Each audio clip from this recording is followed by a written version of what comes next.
Lily's small hand tugged at my sleeve for the third time. I'd been trying to ignore it, focused on the rhythm of our boots against the dirt path, but she wasn't giving up. "Mom, seriously, listen." I stopped, catching my breath. We'd been climbing steadily for 40 minutes, and at 32, I wasn't as effortlessly energetic as my 10-year-old daughter. The Saturday morning hike through the Oregon mountains had been our tradition for 3 years now, ever since David died. Every month without fail, just the two of us and the wilderness. "What is it, sweetheart?" Lily tilted her head, her dark curls escaping from beneath her hiking cap. She had David's ability to hear things before anyone else noticed. "Someone's yelling, that way." She pointed toward the old railway section that cut through the eastern part of the forest. I listened. Nothing but wind through pines and the distant call of a hawk. "Are you sure? Those tracks have been abandoned for decades. Nobody goes there." "I'm sure." Her green eyes, mirror images of mine, were serious. "Please, Mom." Against my better judgment, I nodded. We veered off the main trail, pushing through denser undergrowth. The abandoned railway had been part of a logging operation back in the 50s, long before environmental regulations shut it down. Most locals avoided it, too overgrown and unstable to bother with. Then I heard it. A muffled sound, almost like choking, carried on the breeze. My nursing instincts kicked in before my common sense could object. I quickened my pace, Lily matching my steps. We burst through a line of evergreens and stopped dead. The tracks stretched before us, rusted rails barely visible beneath years of accumulated debris. And there, in the center, was a man. He was tied to the metal, thick rope binding his wrists and ankles to the iron. Blood soaked his white shirt, turning it a deep crimson on the left side. His face was bruised, one eye swollen shut, and cuts crisscrossed his exposed forearms. Dark hair fell across his forehead, damp with sweat despite the cool morning air. His good eye fixed on us. Relief and fear warred in that gaze. "Help me." His voice was rough, barely audible. "They'll come back." I should have run. Should have grabbed Lily and sprinted back to the trail, called the authorities, let someone else handle whatever nightmare this was. But 3 years of emergency room shifts had trained the hesitation out of me. I saw a human being in critical condition, and my body moved before my mind finished debating. "Lily, stay back." I approached cautiously, scanning the tree line. "Who did this to you?" "Doesn't matter." He tried to shift and grimaced, pain etching deeper lines around his mouth. "Just cut the ropes. Please." That's when I saw them. 4 men in dark clothing, maybe 100 yards away through the trees, searching methodically. They hadn't spotted us yet, but they would. My heart hammered against my ribs. "Lily, come here, now." She was already pulling the camping knife from her backpack, the one David had taught her to handle safely. Smart girl. She pressed it into my hand without a word. The blade wasn't designed for heavy rope, but adrenaline made me strong. I sawed frantically at the bindings while keeping one eye on the approaching figures. The man watched me work, his breathing shallow and rapid. "You're losing blood." I freed his wrists and moved to his ankles. "That's a gunshot wound." "You need a hospital." "No hospitals." It wasn't a request. "They have people everywhere." The final rope gave way. I helped him sit up, and he nearly passed out from the movement. Up close, I could see he was probably in his mid-30s, well-built beneath the expensive clothes now ruined by violence. There was a presence about him, even in his weakened state, something that spoke of authority and danger. "Can you walk?" I kept my voice low. "I'll manage." He tried to stand and swayed. Without thinking, I ducked under his uninjured arm, taking as much of his weight as I could. Lily grabbed his other side, surprising me with her composure. "There's a secondary trail, Mom. The one Dad showed us. They won't know it." Of course she remembered. Lily forgot nothing, especially the places her father had loved. We moved as quickly as the man's condition allowed, which wasn't nearly fast enough. Every snapped twig sounded like a gunshot. Every rustle in the undergrowth made my pulse spike. The man's weight increased as his strength faded, and I could feel the sticky warmth of blood seeping through his shirt onto my shoulder. My Civic waited in the small parking area, blessedly alone. We'd arrived early to beat the weekend hikers. I fumbled for my keys while Lily helped ease the man into the back seat. "Where are you taking me?" He slumped against the door, consciousness flickering. "My house. It's 20 minutes from here." I gunned the engine, tires spitting gravel as we pulled out. "I'm a nurse. Emergency room. I can treat you there. Rachel Torres." He'd seen my hospital ID badge, still clipped to my hiking pack. "That your daughter?" "Yes, and if you've put her in danger, wounded or not, you'll regret it." A ghost of a smile crossed his face. "Fair enough." Lily leaned forward from the passenger seat, studying him with clinical interest. She'd spent enough time at the hospital over the years, waiting for me during double shifts, that medical situations didn't faze her. "You have a bullet in your shoulder. I can see the entry wound." "Lily," my tone was sharp. "It's fine." The man's eye closed. "She's observant. Trait that could save her life someday." The words sent ice through my veins. What had I involved us in? My house was a small 2-bedroom in a quiet neighborhood, the kind of place where people minded their business. I pulled into the garage and shut the door before helping him inside. He was barely conscious now, shock setting in hard. I cleared my kitchen table with one sweep of my arm, sending mail and Lily's homework scattering to the floor. "Help me get him up here." Carefully. Together we maneuvered him onto the surface. I ran to my bedroom closet where I kept my advanced first aid kit, the one I'd assembled over years of working trauma. Sterile gauze, surgical tape, antibacterial solution, suture thread. I grabbed scissors from the kitchen drawer and my best tweezers from the bathroom. "Lily, boil water. Fill every pot we have." She moved without question, already lighting the stove burners. I cut away his shirt, revealing the full extent of the damage. The bullet wound in his left shoulder was still bleeding, though slower now. Bruises in the shape of fists covered his ribs. Shallow cuts marked his forearms, deliberate and precise. Torture, not random violence. "This is going to hurt." I cleaned the area around the wound, watching his face. He stayed conscious through gritted teeth. "I need to remove the bullet. I don't have anesthesia. Do what you have to do." His right hand gripped the table edge, knuckles white. I sterilized my tweezers in the boiling water Lily brought over, then took a steadying breath. My hands were rock steady. They always were when it mattered. I'd removed shrapnel from gang violence victims, extracted glass from car accident survivors. A bullet wasn't that different. Except I'd always had a team, proper equipment, surgical lights. This was improvisation at its most desperate. The tweezers slid into the wound. He arched against the table, a strangled sound escaping his throat. I felt for the bullet, my fingers guided by years of experience and sheer determination. There. I grasped the metal and pulled, slow and even. It came free, distorted from impact but intact.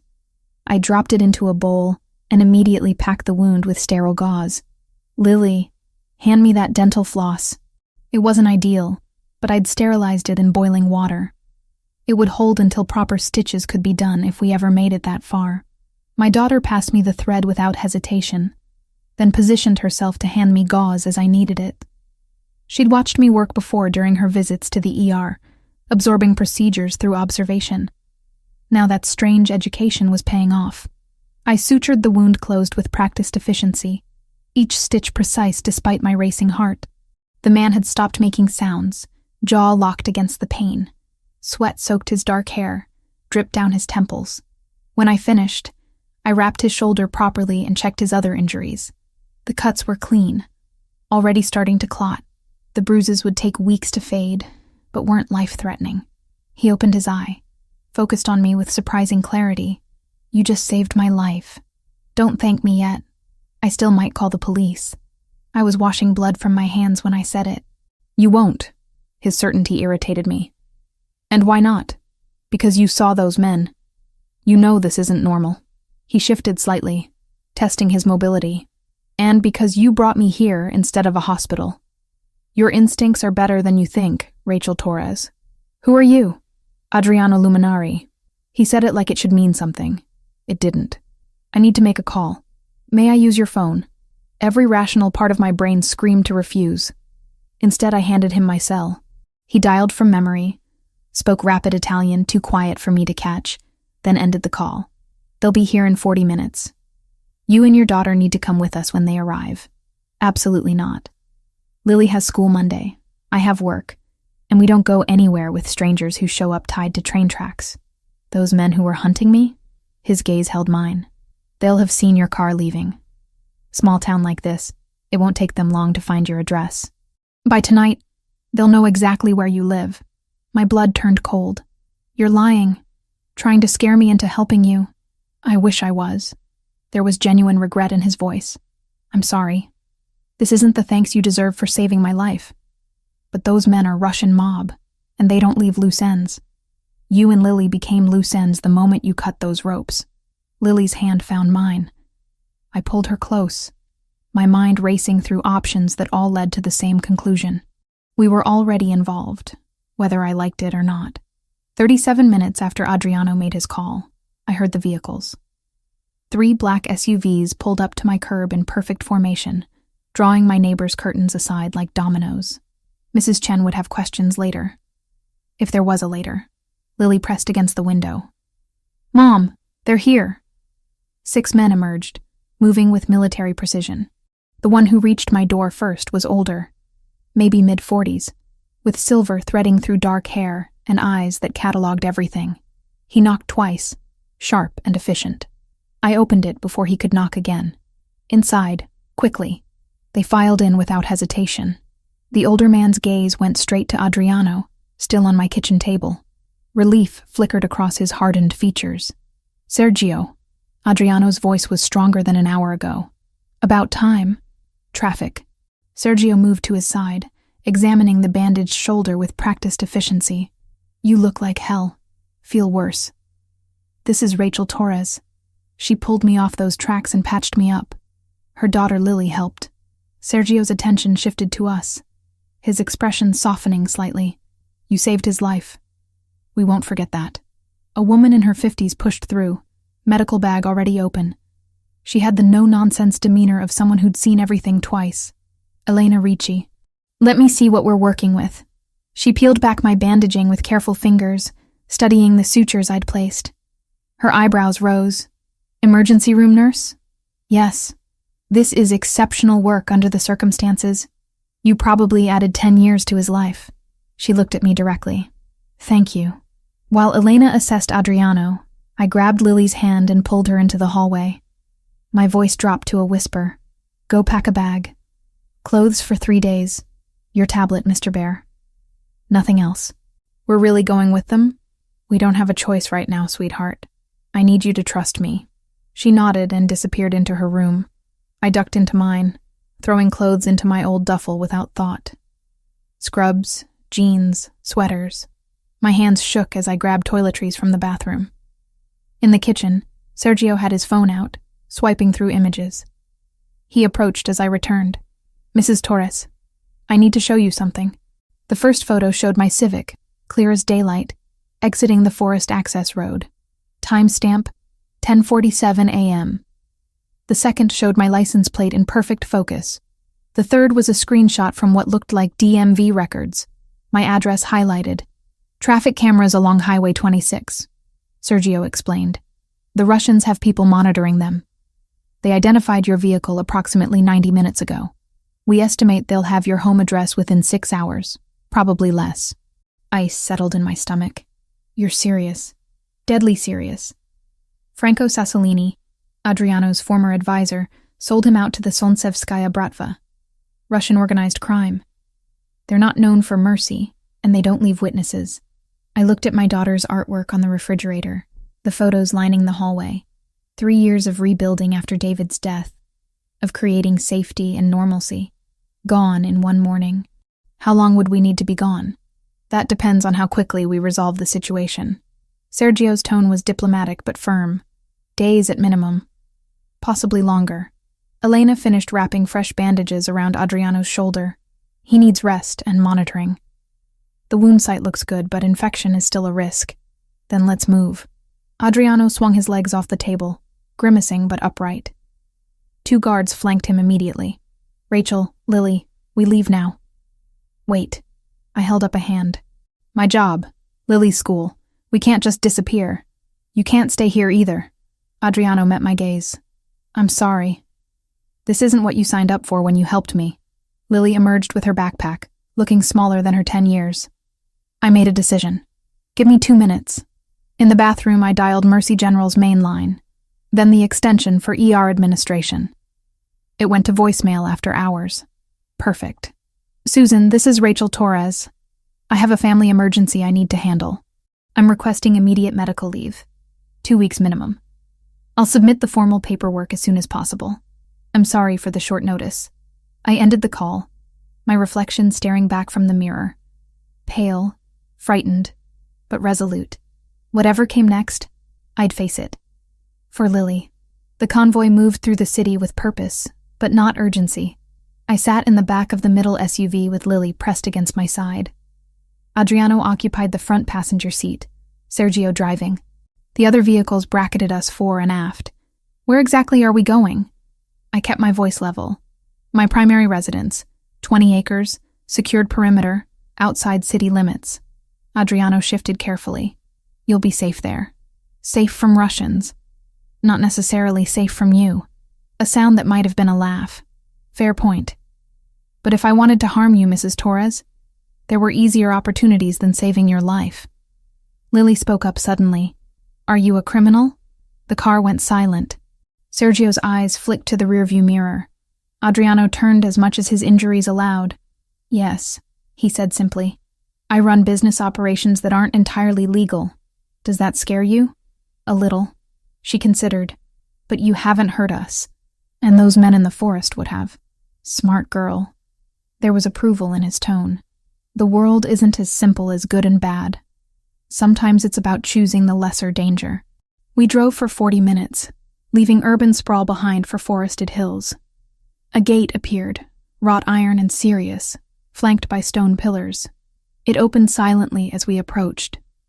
The property unfolded like something from a magazine.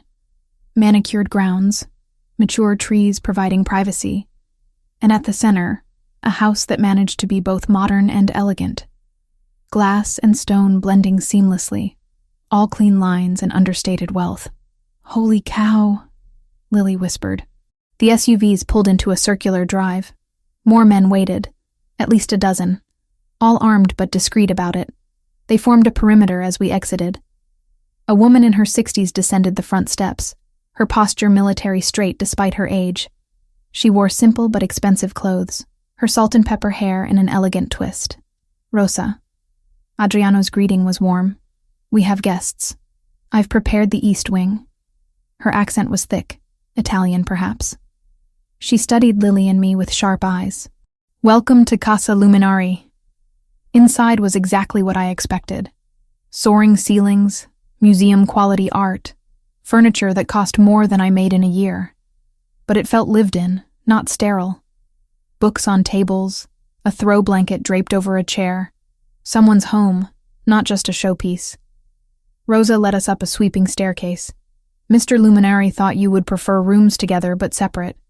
The suite has connecting doors. She opened double doors onto a space larger than my entire house.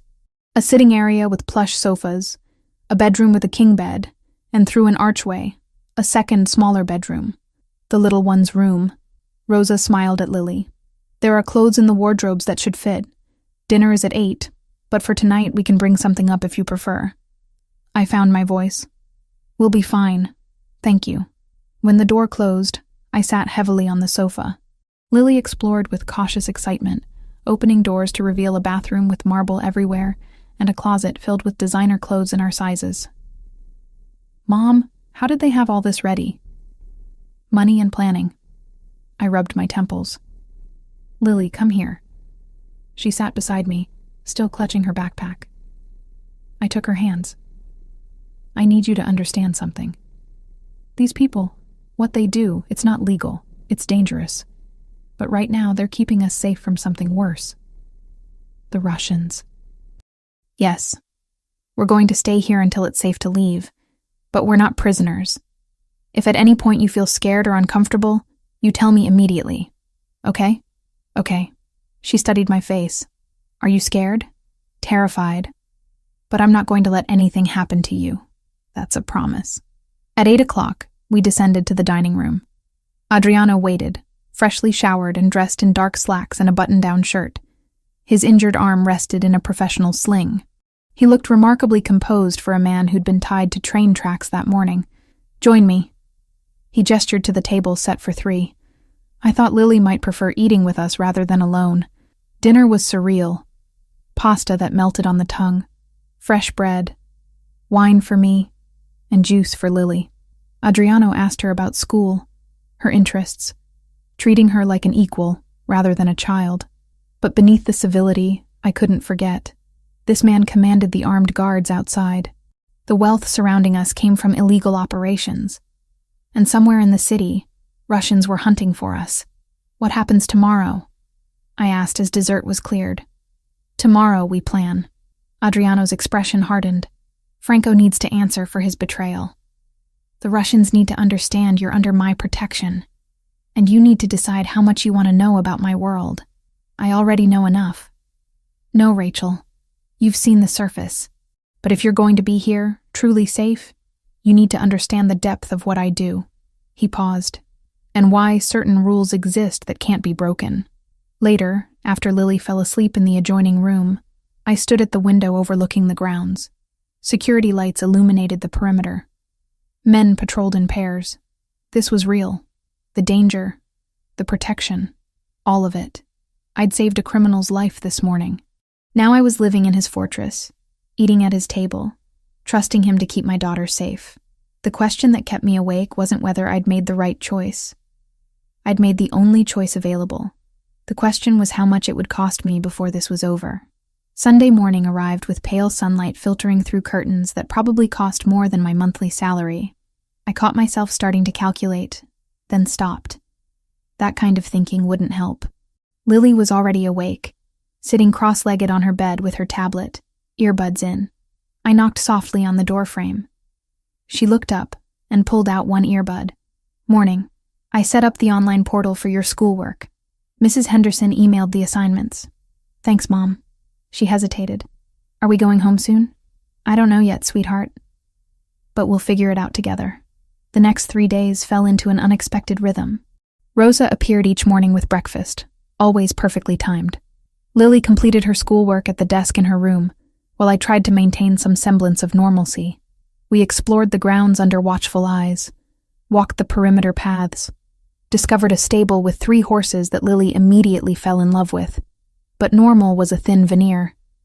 Armed men patrolled constantly. The gates never opened without clearance. And Adriano was everywhere, recovering faster than seemed possible while running his operation from the house. I saw him most mornings in what Rosa called the office, speaking rapid Italian into phones or meeting with men who arrived and departed with military efficiency. His injured shoulder barely slowed him. By Monday, he'd discarded the sling. By Tuesday, he was working full days. Wednesday afternoon, I found him in the library. Floor-to-ceiling books, leather furniture, a fire crackling despite the mild weather. He sat in a wing-back chair, reading glasses perched on his nose, studying documents spread across a mahogany table. "You look better." I'd meant to stay away, but curiosity drew me in. "Your handiwork." He glanced up, marking his place.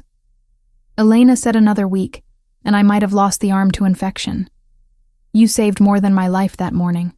Any nurse would have done the same, but they didn't." "You did." He removed the glasses, and suddenly he looked younger, less intimidating. "Sit, please. You've been avoiding me." I took the chair opposite, keeping the table between us. "I've been giving you space to work, and trying to keep Lily occupied. She's remarkable, smart, observant, emotionally mature for 10 years old. She had to grow up fast when her father died." The words came out sharper than intended. "Police officer. Killed during a routine traffic stop that went wrong. 3 years ago." Something shifted in his expression. "I'm sorry. That kind of loss changes everything." "It does. Which is why I need to ask directly. When can we leave? I'm grateful for the protection. But Lily needs stability. School, friends, her life. Soon. We're making progress locating Franco. Once he's dealt with, the Russians will have no reason to pursue you." "Dealt with." I leaned forward. "You mean killed?" "Yes." No hesitation. No justification. He betrayed not just me, but 20 families who depend on my organization for their livelihoods. That requires consequences. You're talking about execution like it's a business transaction, because in my world it is. He stood, moving to the window. I won't lie to you, Rachel. I've done things that would horrify you, ordered actions that haunt me. But I also protect hundreds of people who have nowhere else to turn. The world isn't black and white. No, it's not. But there are still lines, and I've crossed most of them. He turned back. Does that terrify you? I considered the question honestly. It should, but I keep seeing contradictions. The man who threatens executions is the same one who asks about Lily's schoolwork at breakfast, who pays Rosa a salary that lets her support her grandchildren, who rebuilt the children's wing at Mercy General as an anonymous donor. His eyebrows rose. How did you know about that? I work there, remember? Everyone knows about the mysterious benefactor who funded the renovation. The dedication plaque might say anonymous, but the staff figured it out. Yet you still brought me into your home, knowing what I was. I brought a dying man into my home. What you were didn't factor into the decision until it was too late to matter. Footsteps in the hallway interrupted us. Sergio appeared, phone in hand, his expression grim. He spoke in rapid Italian. I caught maybe 3 words, none helpful. Adriano's jaw tightened. When? 20 minutes ago. Outer perimeter cameras picked up surveillance. 2 vehicles, Russian plates. My stomach dropped. They found us. They found the property. Adriano's voice was steel. They won't get inside. Sergio, double the guard rotation. I want eyes on every access point. Already done. Sergio left as quickly as he'd arrived. I was on my feet. Lily, I need to get Lily. She's safe. I promise you. Adriano caught my arm gently. Rachel, look at me. This property has security that rivals military installations. They're probing, testing responses. They won't attack. Not yet. How can you be sure? Because that's not how they operate. They'll watch, wait, look for weaknesses, and they won't find any. That evening, Lily asked the question I'd been dreading. We were in the suite after dinner, her homework spread across the coffee table. She set down her pencil and looked at me with those 2 perceptive eyes. Mom, is Adriano a bad man? I could have deflected. Should have, probably. But she deserved honesty. That's complicated, sweetheart. No, it's simple. He either hurts innocent people or he doesn't. Come here. I pulled her close on the sofa. The world is more complex than that. Adriano does things that are illegal, things that can hurt people, but he also protects families, helps people who have nowhere else to go. He's both things at once, like an anti-hero in the books I read. Sort of. But this isn't fiction. The consequences are real. She was quiet for a moment. Do you think he'd hurt us? No, I don't. Then that's what matters right now. Her simple logic was both reassuring and terrifying. When had my 10-year-old become the voice of reason? Thursday morning, I encountered Elena in the hallway. She was leaving Adriano's room after what I assumed was a routine check of his injuries. Walk with me. She gestured toward the gardens. Outside, away from listening ears, she spoke quietly. You're wondering why I work for him. Why someone with medical credentials chooses this life. The thought had crossed my mind. 12 years ago, my daughter was taken. Kidnapped by traffickers who saw an easy target. Single mother, immigrant family. No resources to fight back. Her voice remained steady. Clinical.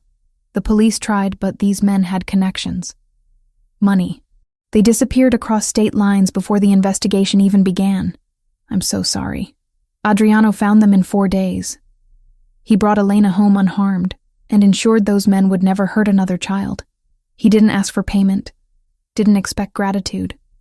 He simply acted because it was within his power to do so. And you've worked for him ever since. Not for him. With him. There's a difference. She met my eyes. He inspires loyalty not through fear, but through action. Every person in this house has a similar story. We stay because we choose to, because we believe in what he's building. What is he building? Something better than what exists. It's not perfect, not clean, but it's his way of balancing scales that were never meant to be balanced. I watched her walk back inside. her words settling like stones in my chest. Adriano Luminari was becoming harder to categorize with each passing day, and that scared me more than the Russians watching from outside the gates. That night I couldn't sleep. I found myself wandering the house, drawn by voices from Adriano's office. The door was cracked open. Inside, Sergio's voice carried clearly. The contact in the FBI confirmed it. Franco's been moving assets through offshore accounts. We have locations for 3 safe houses. Which one is he using? Adriano's question was sharp. Best guess? The warehouse property by the port. Gives him access to shipping routes if he needs to run. I froze. They had federal contacts. Law enforcement contacts. The implications spun through my mind. Corruption or something more nuanced? Arrangements in those gray areas Adriano seemed to inhabit? We move on Friday night. Minimal crew, maximum efficiency. I want Franco alive to answer questions before he's dealt with. I retreated before they could discover me listening, but sleep was even more elusive afterward. The man recovering from torture in my kitchen was connected to the FBI, protected people while executing traitors, ran an illegal empire from a house that felt more like a fortress, and despite every rational reason to be terrified, despite the armed guards and deadly threats, I caught myself wondering what it would be like if we stayed, not as prisoners or guests, but as something else entirely. The thought should have horrified me.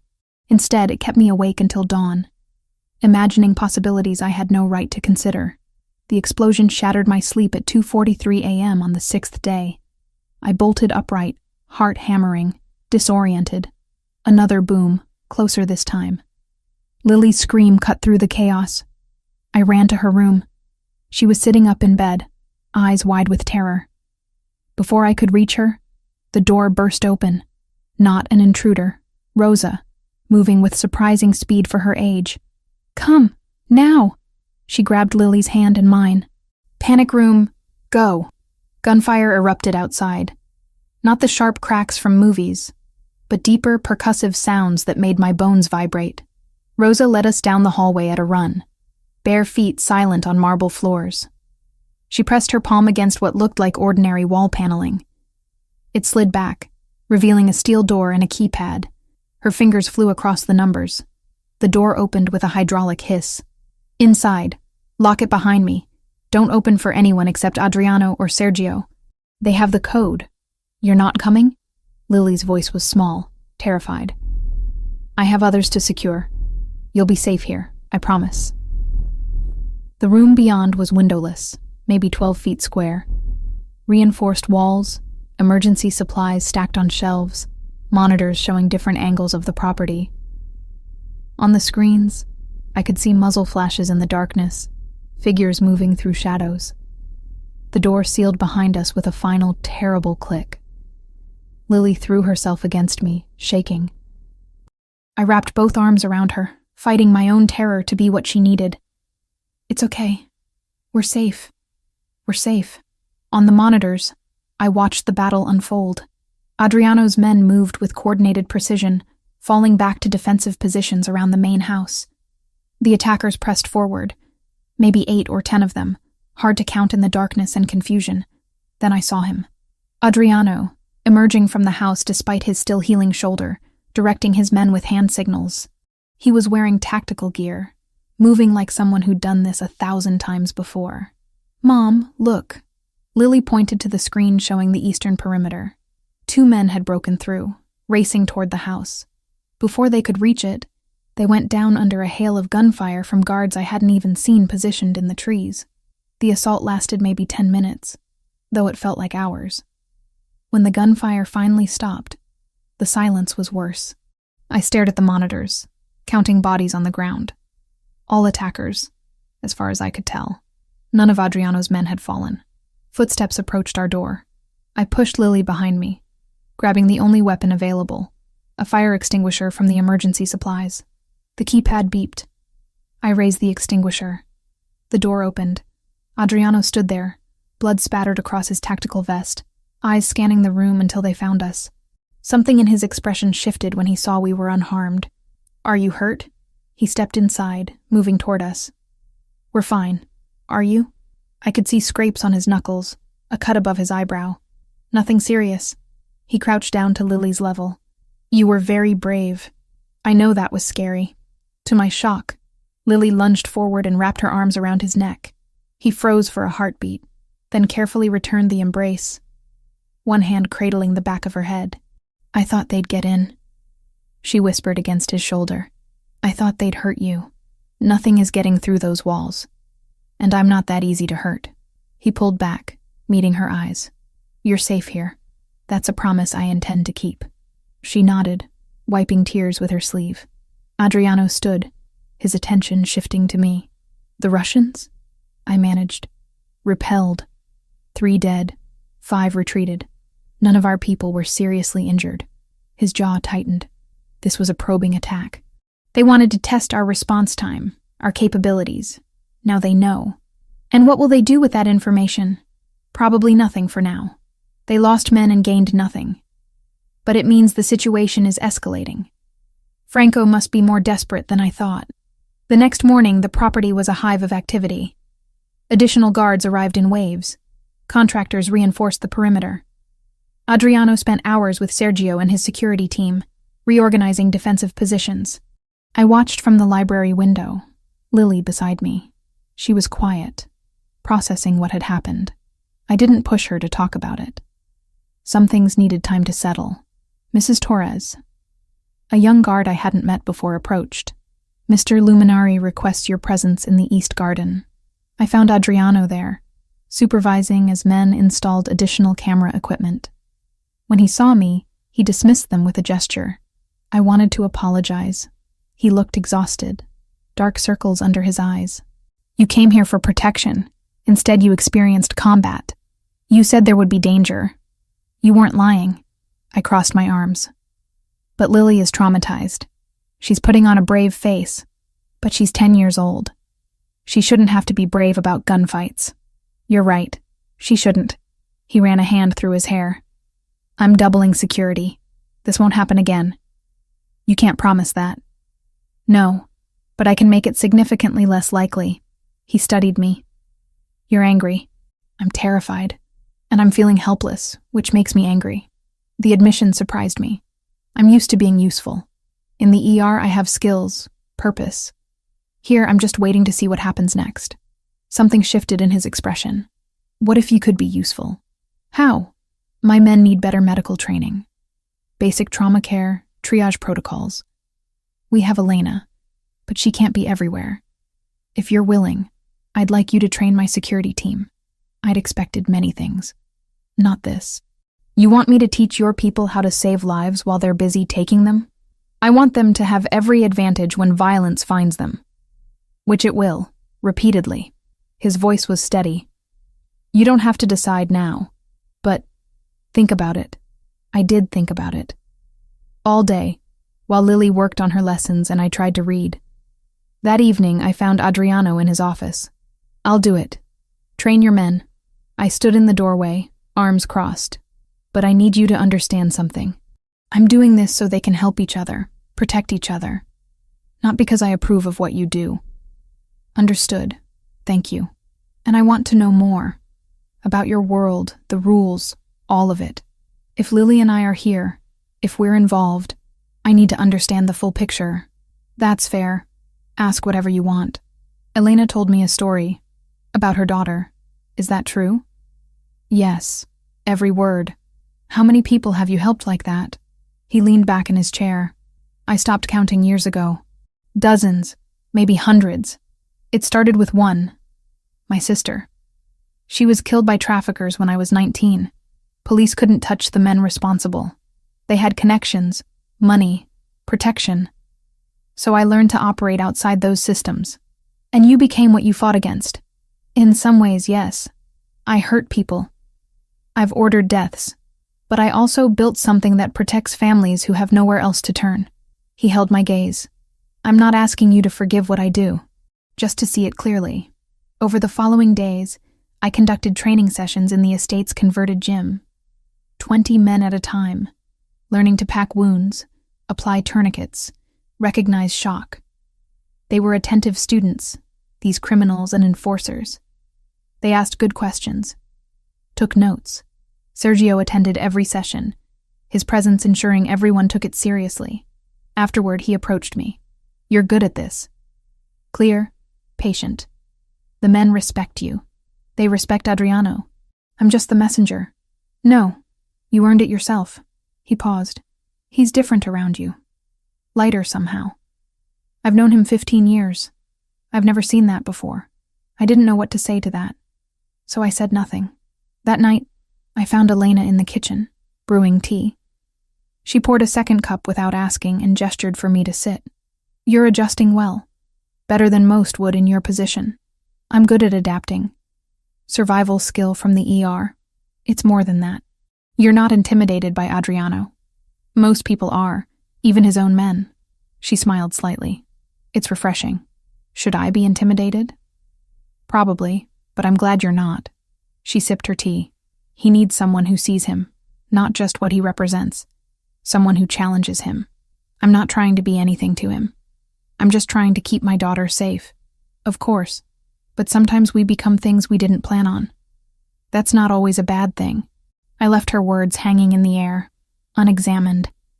Because examining them meant acknowledging the pull I felt when Adriano entered a room, the way his rare smiles made my breath catch, the dangerous warmth that spread through me when he looked at me like I was more than just a complication in his carefully ordered world. And acknowledging those feelings meant admitting I was in far deeper trouble than Russian mobsters could ever pose. On the 8th day, Sergio arrived during breakfast with news written across his face. He waited until Lily excused herself to her room before speaking. "We found him. Franco." He spread photos across the table. "Warehouse by the port. Meeting with Russian leadership in 48 hours to finalize the information sale." Adriano studied the images with cold focus. "How solid is the intel?" "Confirmed through 3 separate sources. He's desperate, making mistakes. This is our window." I set down my coffee cup carefully. "You're going after him?" "Yes." Adriano didn't look at me. "Minimal team, maximum speed. We'll be back before dawn." The rest of the day passed in careful preparation. Men came and went, speaking in low tones. Weapons were checked, vehicles loaded. The house hummed with controlled tension. I kept Lily occupied with her lessons, but my mind was elsewhere. By evening, I couldn't focus on anything. After putting her to bed, I found myself drawn to the library. Unsure what I was seeking, Adriano was there, standing at the window overlooking the grounds. He'd changed into dark tactical clothing, the fabric emphasizing the lean strength of his frame. When he turned, something in his expression made my breath catch. "You should be resting." His voice was quieter than usual. "Tomorrow will be a long day for everyone." "I'm not tired." I moved into the room. "Are you scared? About tomorrow?" "Terrified." The admission surprised me. Not of Franco. Of not coming back. Of leaving things unsaid that should have been spoken. "What things?" He crossed the distance between us in 3 strides. "This thing between us. You feel it too, don't you?" The pull. My heart hammered against my ribs. "Adriano, I know the timing is terrible. I know I have no right to ask for anything from you. You came here to be protected, not to be pursued by the man who put you in danger." His hand came up, fingers barely brushing my cheek. "But tomorrow I might die, and I need you to know that since you cut those ropes, something changed in me." Changed how? I saw a life beyond this, beyond the violence and the empire, and the constant vigilance. I saw you and Lily at breakfast, laughing about something I didn't understand. I saw mornings that weren't about strategy, nights that weren't about survival. His thumb traced along my jaw. I saw something I'd given up believing could exist for someone like me. I should have stepped back. Should have maintained the boundaries I'd worked so hard to establish. Instead, I leaned into his touch. "You scare me." The words came out barely above a whisper. "Not because of what you do, because of how you make me feel." "How do I make you feel?" "Safe and terrified at the same time. Like I'm standing at the edge of something I can't come back from. Then don't step back." His other hand found my waist, pulling me closer. "Step forward. With me." When his mouth met mine, it wasn't gentle. It was hunger and desperation, and 10 days of tension finally finding release. I responded without thinking, hands fisting in his shirt, pulling him closer despite every rational thought screaming to stop. He tasted like coffee and danger, and something uniquely him. His hands were careful despite the intensity, mindful of boundaries even as we crossed them. When we finally broke apart, both breathing hard, his forehead rested against mine. "Come with me tomorrow." The request was barely audible. "Stay somewhere safe, but be there. I need to know you're close." "That's insane." "Probably, but I'm asking anyway." "I can't put Lily at risk. Rosa will stay with her. Full security detail. They'll be safer here than anywhere else in the world." I pulled back enough to see his face. "Why does it matter if I'm there?" "Because if something goes wrong, I want the last thing I see to be you." His hand cupped my face. "Is that pathetic enough to be honest?" "It's terrifying enough to be real." I closed my eyes. "I'll think about it. That's all I ask." He kissed me again, softer this time. "Go. Get some sleep. I need to finish planning." I made it halfway to the door before turning back. "Adriano?" "Yes?" "Come back." "That's not a request. It's an order." That rare, genuine smile crossed his face. "Yes, ma'am." The next evening arrived too quickly. Lily was in her room with Rosa, who'd promised stories and hot chocolate. I stood in the foyer, dressed in dark jeans and a black jacket, feeling like I was making the worst decision of my life. Sergio appeared, eyebrows rising when he saw me. "Mrs. Torres, I'm coming. Somewhere safe, somewhere I won't be in the way. But I'm coming." He studied me for a long moment, then nodded. "The observation van. 1/2 mile from the target site. You'll have eyes on everything, but be protected." Adriano descended the stairs, pausing when he saw me. Relief and concern warred on his face. "You're sure?" "No, but I'm here anyway." The drive to the port took 40 minutes. I sat in the back of an SUV with Elena, who'd insisted on coming to handle medical needs. She patted my hand once, understanding without words. The observation van was exactly what Sergio described, a mobile command center 1/2 mile from the warehouse. Screens showed different angles of the target building. Men in tactical gear moved into position like chess pieces. I watched Adriano on the monitors, directing his team with hand signals. He moved carefully, testing his still healing shoulder.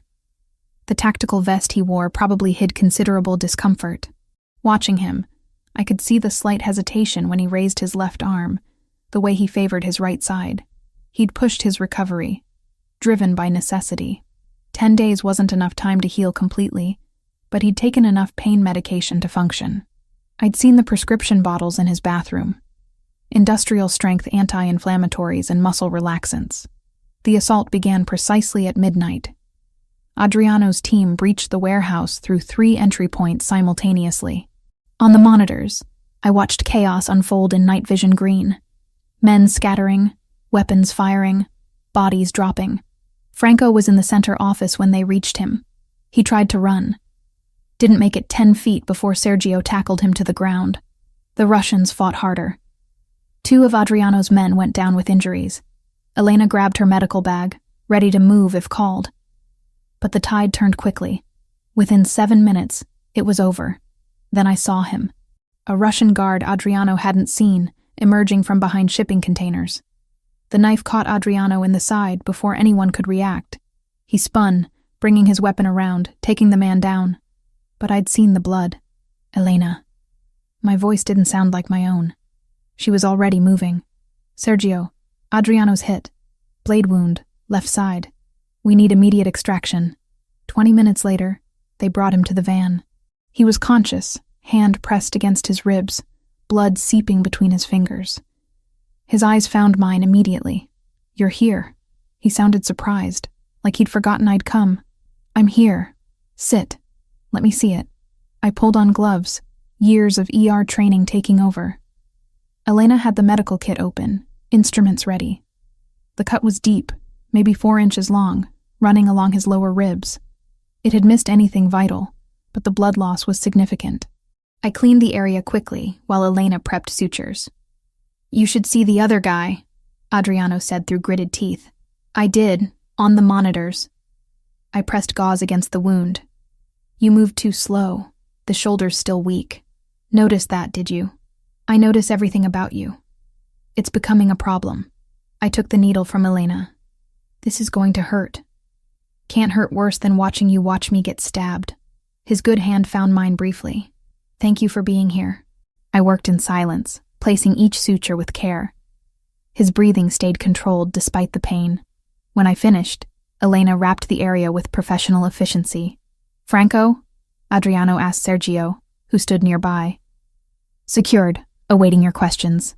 Tonight I just want to go home. His eyes were on me. Make sure everyone made it back alive.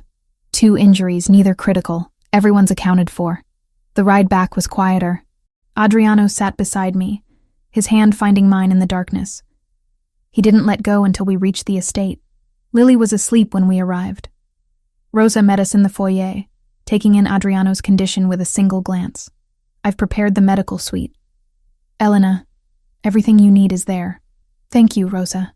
Elena guided Adriano toward the stairs. Mrs. Torres, if you could assist? We spent the next hour monitoring his vitals, administering antibiotics, ensuring the wound site remained clean. When Elena finally declared him stable, she left us alone in the medical suite. You should rest, I said, adjusting his pillow. Stay. His hand caught mine. Just for a while, let me look at you. I sat on the edge of the bed, our fingers intertwined. You came back. I gave my word. His thumb traced circles on my palm. Rachel, about last night. I meant what I said, all of it. I know. That's what scares me. Tell me what you're afraid of. That I'm falling for a man whose world could destroy us.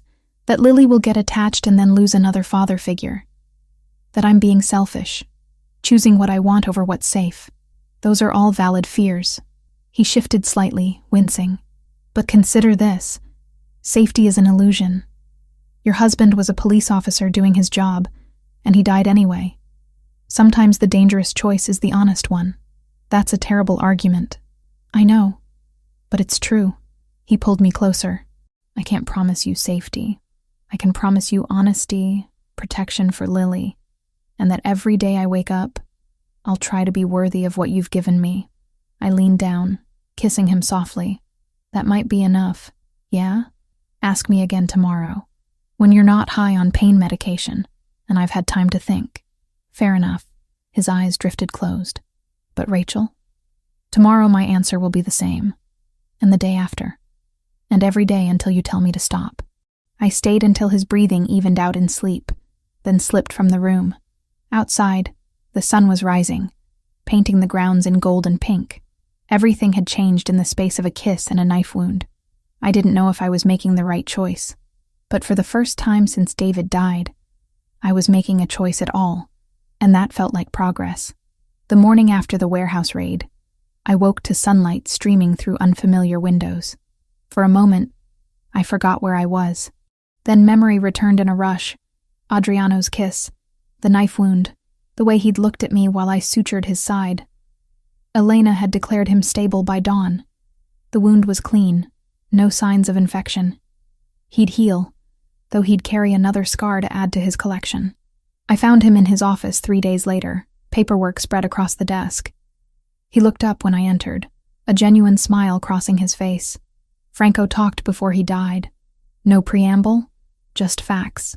The Russians were paying him for access to our shipping routes and financial records. He gave them enough to be dangerous, but not enough to destroy us. And now? Now they know their investment is gone. The surveillance vehicles disappeared yesterday. Sergio's contacts confirm they've pulled back to regroup. He set down his pen. You're safe to leave, Rachel. You and Lily. The threat is over. The words should have brought relief.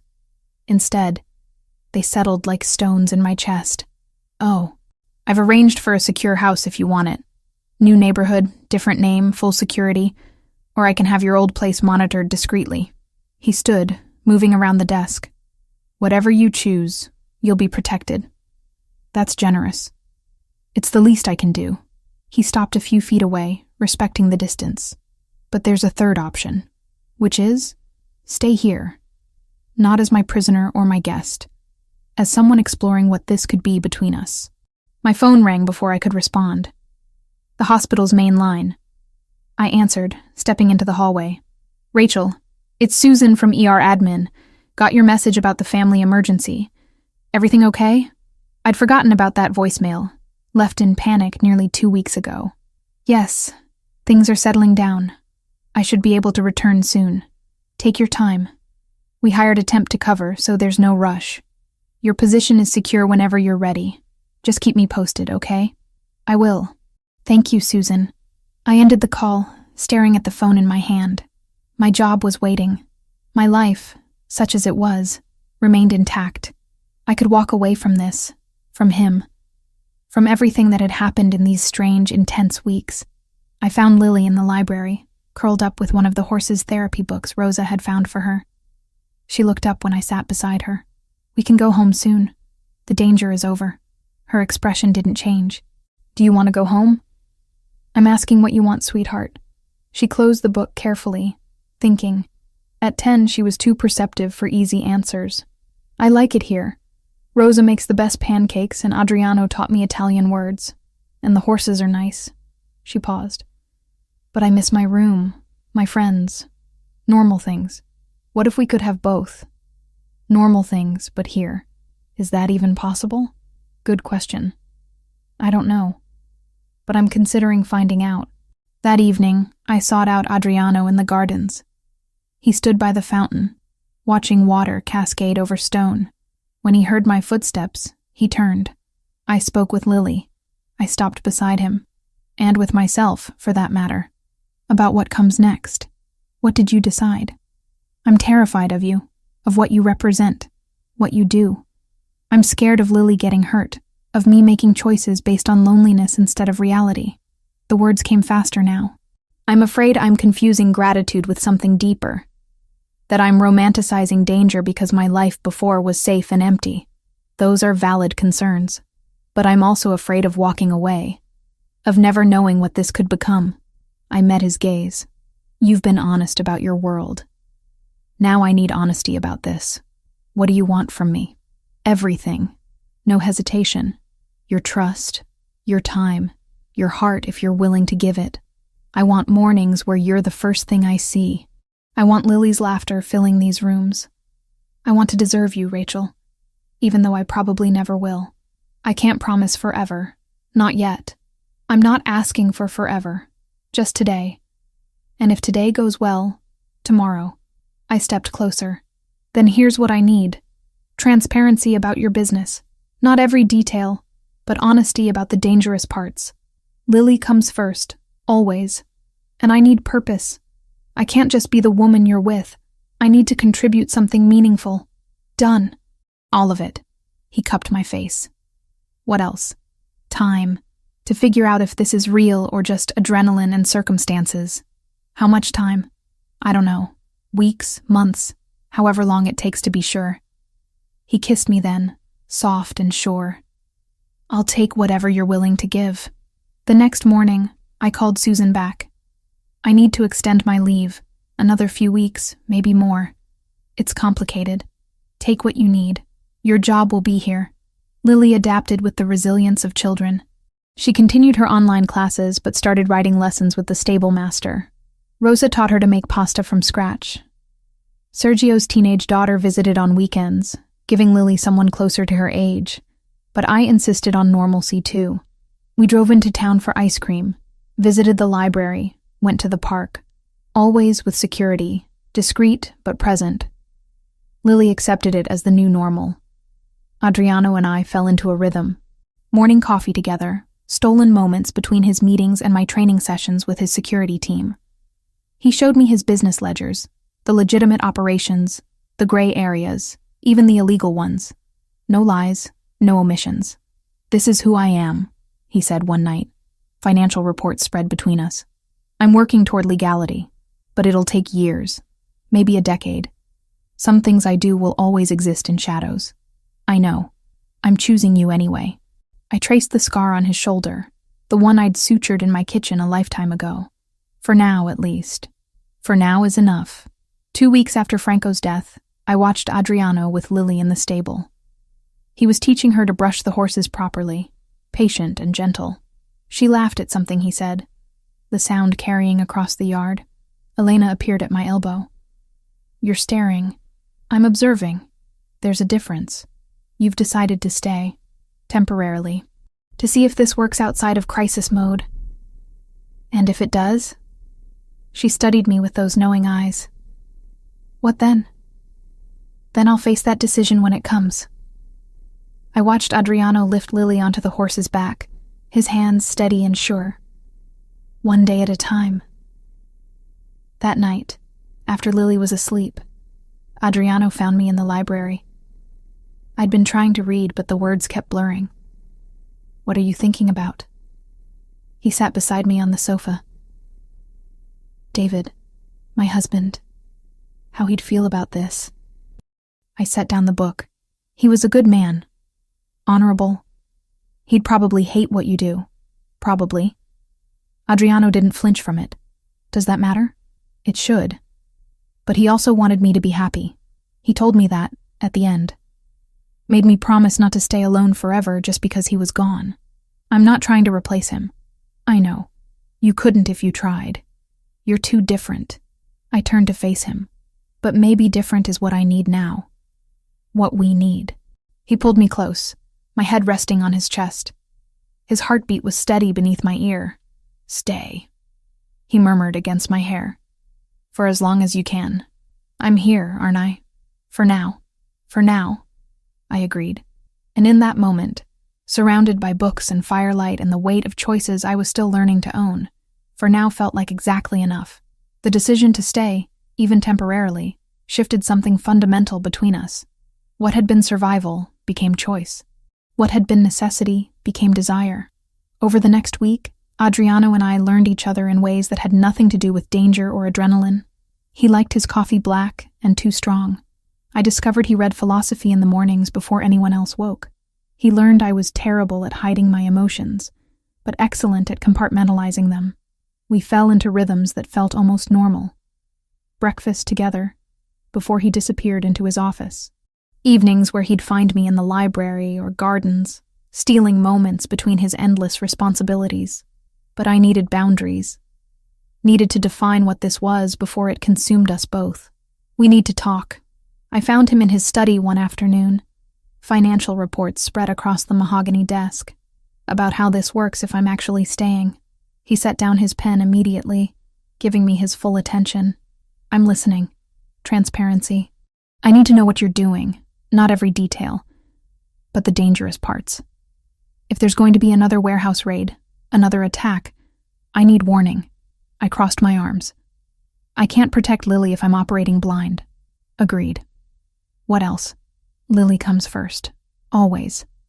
If something threatens her safety, we leave. No argument. No debate.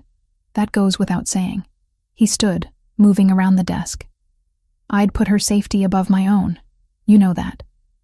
And I need purpose. I can't just be here as your girlfriend or whatever this is. I need to contribute something meaningful. He was close now. Close enough that I caught his scent. Cedar and coffee, and something uniquely him. What did you have in mind? The medical training sessions are temporary. Your men know the basics now. But I was thinking, a clinic, for your organization's families. Somewhere they can get care without questions, without paper trails that put them at risk. Something shifted in his expression. You do that? Commit to being part of this world? I'm already part of it. Might as well make it count for something. I met his gaze. But I need you to show me everything. The legitimate operations, the gray areas, all of it. If I'm choosing this, I'm choosing it with open eyes. Over the next several days, he did exactly that. Spread ledgers across his desk, explained shipping routes and real estate holdings, showed me which businesses were clean and which operated in shadows. He didn't sugarcoat or justify, just laid it bare. This is money laundering through the restaurant chain. He pointed to columns of numbers. Legal on the surface, but the cash flow comes from protection payments and import duties we shouldn't be collecting. And this? I indicated another section. Legitimate construction. We're actually building things, employing people, paying taxes. It's what I'm trying to grow into. 10 years from now, maybe 15, I want everything to look like that. Can you actually walk away from the illegal parts? Not entirely, Some things are too entrenched, but I can reduce them, redirect them, minimize the harm. He closed the ledger. It won't be clean, but it'll be cleaner. That's all I'm asking. Effort towards something better. He kissed me then, slow and thorough. When we pulled apart, his forehead rested against mine. You make me want to be better. That's terrifying. Good. You should be terrified. I have high standards. A week later, on a quiet evening after Lily went to bed, I found myself in his room. Not by accident, by choice. He looked up from his book when I entered, surprise and hunger warring on his face. Rachel, I've been thinking. I closed the door behind me. About what you said, taking things one day at a time. And today, I don't want to be careful. I don't want to overthink. I moved across the room until I stood between his knees as he sat on the bed. Today, I want you. His hands came up to my hips, careful despite the heat in his eyes. Are you sure? We don't have to. I kissed him, cutting off the words. This wasn't about obligation or gratitude, or any of the complicated emotions tangled between us. This was choice. Mine. What followed was slow and deliberate, his hands learning the shape of me, mine tracing the scars on his shoulder and side. He was careful, reverent almost, like I was something precious he was afraid to break. I'm not fragile, I whispered against his mouth. I know, but you're choosing me despite what I am. That makes you invaluable.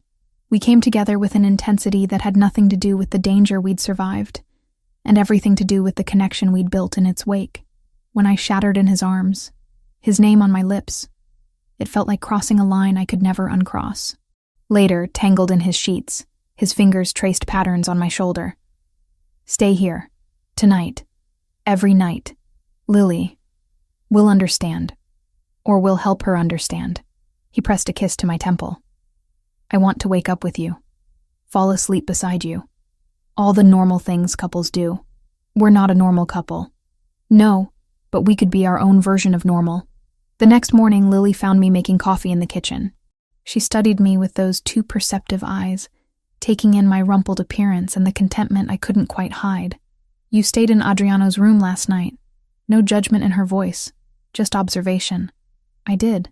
Is that okay? She poured herself juice, considering.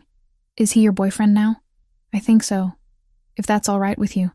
Does he make you happy? Yes. Then it's okay. She paused. He's not Dad, but I like him. He teaches me things and listens when I talk. That's enough. Relief flooded through me. He's not trying to replace your father, sweetheart. Nobody could do that. I know. She took a sip of juice. But maybe he could be something else. Something different that's still good. When had my 10-year-old become so wise? That afternoon, Adriano surprised us both. Get dressed, we're going out. Where? Lily's eyes lit up. Movies, then dinner somewhere normal. Maybe ice cream after. He glanced at me. If that's okay with your mother. On security? Discreet. You won't even notice them. He crouched to Lily's level. I want you to have normal experiences, not just this house. We went to a regular theater, sat in the back where two of his men had clear sight lines, watched an animated film that made Lily laugh until she couldn't breathe, ate pizza at a casual restaurant where the owner knew Adriano by name, but didn't treat him any differently than other customers. For a few hours, we were just a family out for the evening. No danger, no complications, just us. Watching Adriano with Lily, patient with her questions, engaged with her stories, protective without being overbearing, something shifted in my chest. This wasn't pretend. This wasn't temporary anymore. That night, after Lily was asleep, I found him on the balcony off his room. Thank you. For today. You don't have to thank me. I wanted to do it. Why? He turned to face me. Because you and Lily deserve normal. Because I want to prove I can give you both something beyond this fortress and its guards. Because watching her laugh at that movie made me feel like maybe I'm not just the sum of my worst decisions. I stepped into his arms, letting his warmth surround me. You're not. You're also the man who saved Elena's daughter, who pays Rosa enough to support her grandchildren, who's trying to build something better even when it would be easier to stay the same. You see me too clearly. Someone has to. We stood there in comfortable silence, the night settling around us. Inside, Lily slept safely. Below, guards patrolled. But for now, in this moment, I let myself believe that maybe we could have this. Not forever. Not without complications, but for as long as it lasted. And maybe, just maybe, that would be enough. 21 days after I first cut those ropes on the train tracks, Sergio burst into breakfast with an urgency that made everyone freeze. We have a problem. He didn't wait for Adriano to dismiss Lily. Intelligence intercepted communications. Dmitry Volkov is planning something. Adriano's expression went cold. What kind of something? Retaliation. He's targeting Lily. Plans to use her as leverage to force territorial concessions. The room tilted. I grabbed the table edge, my other hand instinctively reaching for my daughter. She looked between us, sensing the shift. Mom? Lily, go to your room. Now. My voice came out steadier than I felt. Rosa will come up in a minute. She didn't argue. Smart girl. She knew when things were serious. The moment she left, I turned on Adriano. You said they'd pulled back, that we were safe. They did pull back. This is different. A desperate move by a man who's lost too much. He was already moving, phone in hand. Sergio, triple the guard rotation. I want eyes on every access point, every inch of the perimeter. Already done.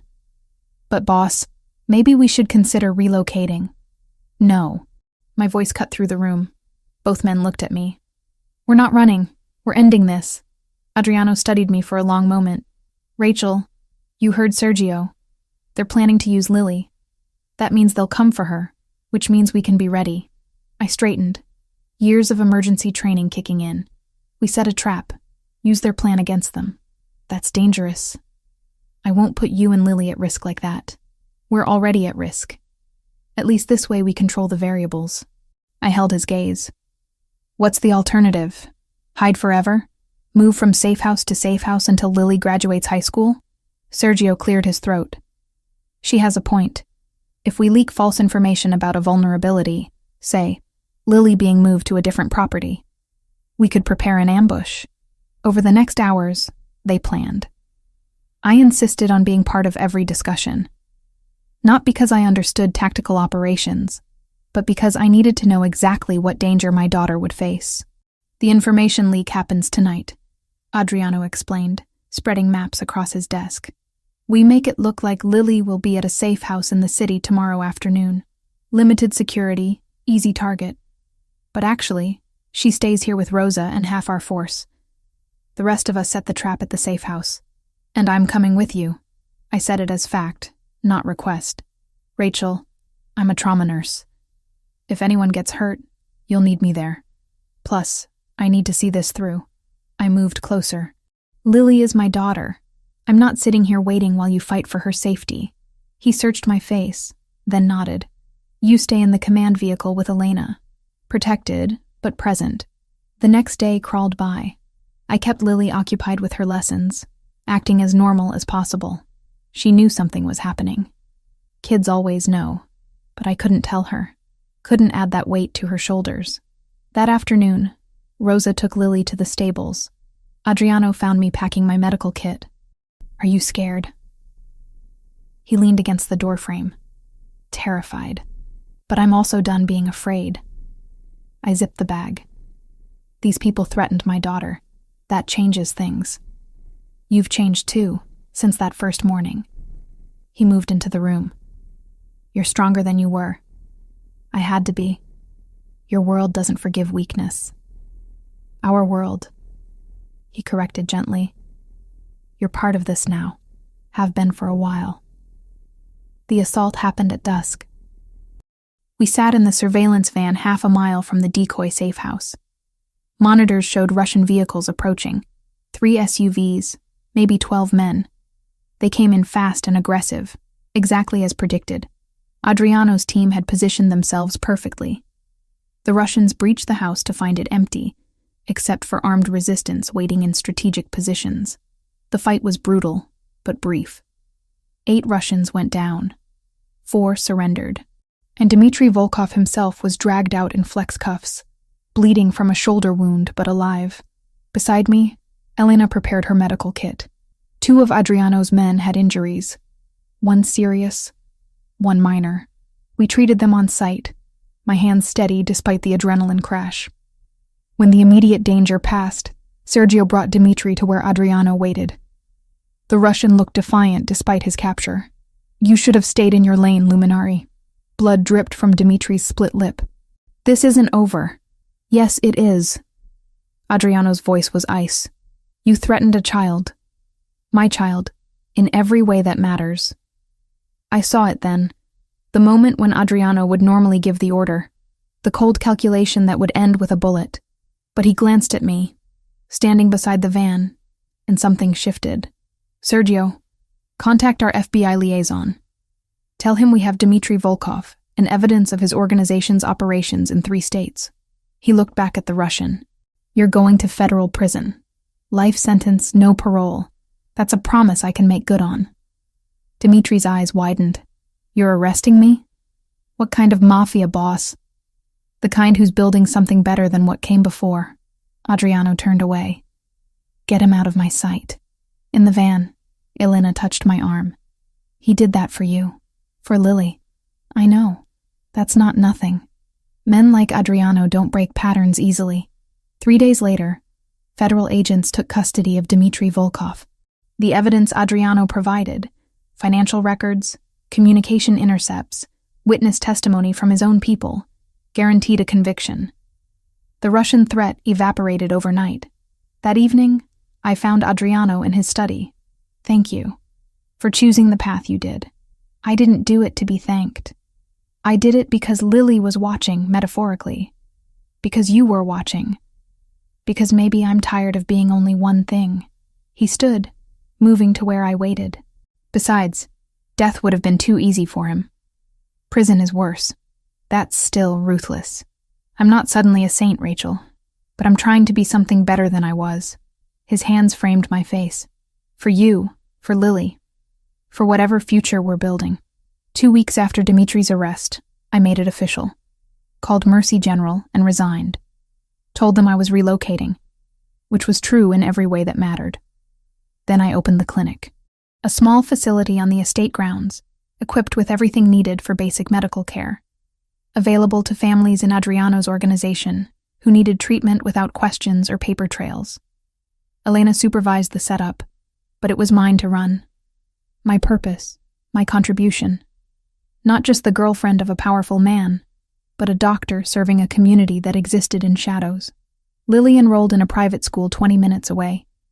Discreet security followed her, but not obtrusively. She made friends, joined the equestrian team, thrived in ways I hadn't seen since before David died. 1 month after the final confrontation, I stood in the kitchen making dinner. Normal, domestic, almost boring. Lily set the table while Adriano opened wine. "Mom, can I go to Emma's house Friday after school? Her parents said it's okay if you say yes." I glanced at Adriano, who nodded slightly. Security would be arranged. "Sure, sweetheart. I'll call her mom tonight." "Thanks." She bounded off to finish homework. Adriano moved behind me, arms circling my waist as I stirred pasta sauce. "This is nice." "What, dinner?" "Normal. The 3 of us doing ordinary things." He pressed a kiss to my temple. "I never thought I could have this." Neither did I. I leaned back against him. I thought I'd saved a dying man on train tracks. Turned out I was saving myself. Later, after Lily went to bed, Adriano and I sat on the balcony under stars. His hand found mine, fingers intertwining. "Any regrets?" He asked quietly. I thought about it honestly. "About cutting those ropes? Never. About staying? Not yet." I squeezed his hand. "Ask me again in a year. Or 10. I'll be here asking. That's a promise." We sat in comfortable silence, the estate peaceful around us. Guards patrolled, but distantly. Inside, Lily slept safely. Below, my clinic stood ready to serve. This wasn't the life I'd planned. Wasn't safe or simple or anything close to normal by conventional standards, but it was ours. Built from choices and chances, and one desperate morning when I'd refused to walk away from a stranger bleeding on abandoned tracks, I'd come here to survive. Somewhere along the way, I'd started living instead. And that, I thought as Adriano pulled me close, was more than enough. It was everything.